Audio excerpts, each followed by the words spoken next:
Mesmo quando o tema é a segurança dos pilotos, as equipes de Fórmula 1 podem se deixar levar pela paranoia competitiva. Mas uma ideia que tinha sido rejeitada está sendo imposta como parte de um plano para proteger os pilotos em condições extremas. Vários pilotos sofreram muito no quentíssimo GP do Catar. Esteban Ocon vomitou no capacete, Alex Albon foi examinado por exposição aguda ao calor e Logan Sargent abandonou a corrida com desidratação intensa. Lance Stroll afirmou que estava desmaiando e sua consciência ia e vinha nas muitas curvas de alta velocidade daquela pista. O consenso era que a Fórmula 1 teve sorte de nenhum piloto ter consequências graves por doença ou acidente. A temperatura do ar estava acima dos 30 graus, a umidade era alta e os pilotos avaliaram que o calor no cockpit chegava a 80 graus Celsius. Atingiu-se o limite e a FIA decidiu agir, mas tínhamos poucos detalhes, até agora. Vale ressaltar que este movimento vai ser complementado pelo adiamento do GP do Catar por mais de um mês no calendário de 2024. É uma decisão correta. Ninguém faria um GP inglês em pleno inverno. Não faz sentido correr num dos meses mais quentes de um país sob calor extremo. É bom que a FIA esteja tomando cuidado. E a novidade mais importante é o que os legisladores descreveram como um duto de resfriamento do piloto. É meio difícil de imaginar, porque, pelo menos para nós, isso sugere alguma coisa em cima do carro jogando ar no cockpit. Nada que pareça com um snorkel, talvez algo mais parecido com um pequeno dispositivo que a IndyCar usa no topo do aeroscreen. A ideia da Fórmula 1 não é colocar nada em cima do carro. Na verdade, será um dispositivo com uma fenda que se encaixa embaixo do chassi para jogar ar para o piloto a partir da parte inferior do cockpit. Espera-se que esse dispositivo melhore a ventilação, mas não vai ser ar fresco. Os carros de Fórmula 1 não vão ter o luxo do ar-condicionado tão cedo.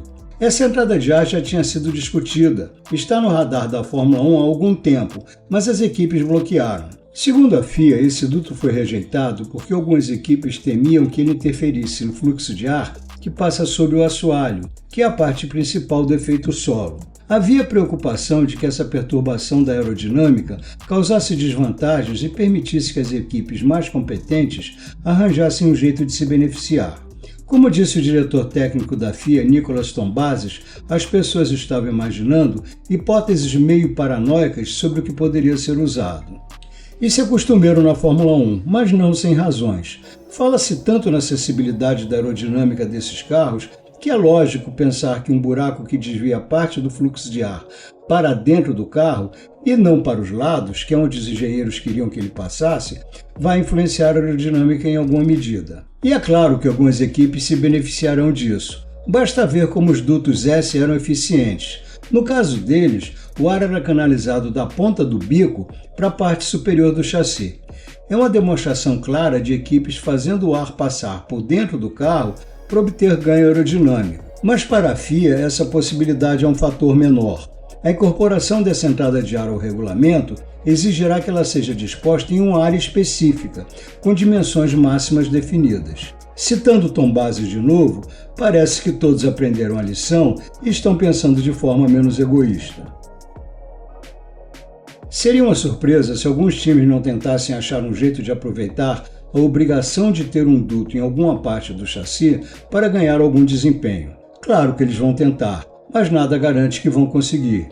E isso também vale para a segunda parte do plano, que é ajudar os pilotos em temperaturas extremas. Ela vai ser acionada quando um certo limite de temperatura e umidade for atingido e pode ser aplicado em pistas com força G alta.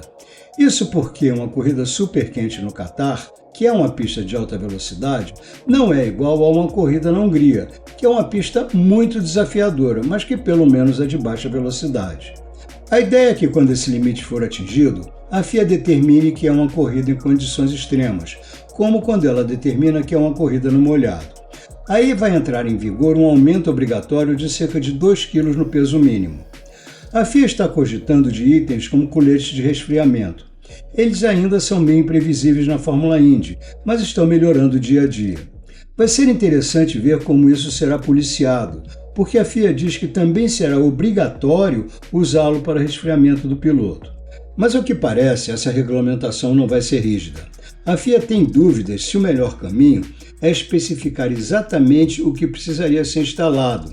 ela sente que se começar a tentar padronizar um sistema, atrasaria muito esse processo. O raciocínio é que se eles derem 2 quilos às equipes e disserem para elas usarem esse peso exatamente nisso, será do interesse delas fazerem isso, porque vai manter os pilotos frescos, focados e sem perda de desempenho. Tom Bases espera que seja essa a solução. Não temos dúvidas de que os times vão aproveitar essa chance para instalar lastros em locais mais convenientes. Se as equipes tiverem alguma liberdade com esses 2 quilos, sinceramente, parece uma posição amedrontada, pois deixa a responsabilidade nas mãos do concorrente. Tom Bases afirmou que a FIA quer deixar claro que as equipes não podem fazer nenhuma esperteza com isso. A menos que você seja ingênuo e confie nas equipes, a única maneira de controlar isso é ser mais restritivo. Ele argumenta que o Qatar provou que os pilotos têm tendência a errar no final da corrida, quando os efeitos do calor são mais sentidos. Correr esse risco não interessa às equipes. Não estamos dizendo que as equipes vão fazer seus pilotos sofrerem deliberadamente, mas definitivamente podemos imaginar uma situação em que, se equipes e pilotos acharem um ganho legítimo de desempenho, vão aceitar correr o risco. Vamos ver como vai ficar no regulamento e se vai ser um pouco mais restrito do que Tom Bases deu a entender. Porque é o mesmo que deixar os pilotos decidirem se continuam ou se desistem, que é o que a FIA não quer que aconteça, e foi o que iniciou todas essas ideias. Situações como essa levam inevitavelmente a reclamações tipo: mas por que não deixam os pilotos decidirem se podem ou não aguentar o calor? Só que essa pergunta ignora uma verdade da Fórmula 1. Para Sargent, que estava em último no Qatar, longe dos pontos e debilitado por uma gripe, a decisão de parar foi fácil. Mas para quem luta por alguma coisa, é muito mais difícil. Ocon, que chegou a vomitar, afirmou que nunca pensou em desistir. É preciso me matar para que eu abandone, disse ele. Isso mostra porque a FIA precisa fazer alguma coisa. Há muito em jogo para os pilotos e as equipes em qualquer corrida de Fórmula 1. Deixar nas mãos deles a decisão de continuar ou não em condições extremas nunca será uma boa ideia. E a situação é a mesma quando se amplia o limite de peso para proteger os pilotos, não para criar uma lacuna para as equipes explorarem. Não é apenas para o calor extremo que a FIA está tentando implementar soluções, mas esperemos que essa progrida melhor do que o projeto de que falamos. Há algum tempo, a FIA iniciou um processo de pesquisa e desenvolvimento de paralamas contra a cortina d'água, chamado Wet Weather Package, para evitar a repetição do fiasco que foi o GP da Bélgica de 2021. A ideia é que esse paralama seja um kit para ser colocado nos carros em caso de chuva pesada e reduza a maior parte da cortina d'água. Isso garantiria visibilidade suficiente para que as corridas sejam realizadas. Infelizmente, o primeiro teste, feito em um carro da Mercedes em Silverstone em julho, não foi bem sucedido. O paralama cobre apenas uma pequena parte das rodas e, como diz Tom Bases, não fez muita diferença para a visibilidade. Como o objetivo era reduzir 50% da cortina d'água, o desapontamento foi grande. De volta à prancheta, desenvolveu-se uma cobertura completa para as rodas. O próximo passo é ver quanto ele pode diminuir a cortina d'água. Em julho, Tom Bases disse que esperava que a nova versão do paralama pudesse ser testada até novembro. Mas a disponibilidade de peças e a capacidade de produção para as equipes que trabalham com a FIA eram problemáticas. Era muito caro realizar o teste nesse cronograma e ele foi adiado. A intenção é realizá-lo entre março e maio. Mas mesmo que dê certo, o paralama só vai poder ser utilizado a partir de 2025. Se não der, só de 2026 em diante.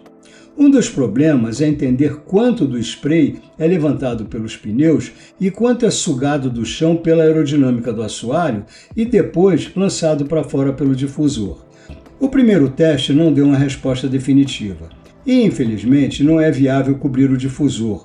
Isso arruinaria completamente o desempenho aerodinâmico do carro. O objetivo é louvável, ter um elemento que não reduza muito a pressão aerodinâmica e dê visibilidade suficiente para ser seguro correr na chuva. É um objetivo otimista, mas que pode não ser possível. E só lá por maio se vai saber se essa ideia tem chances de passar de sonho à realidade.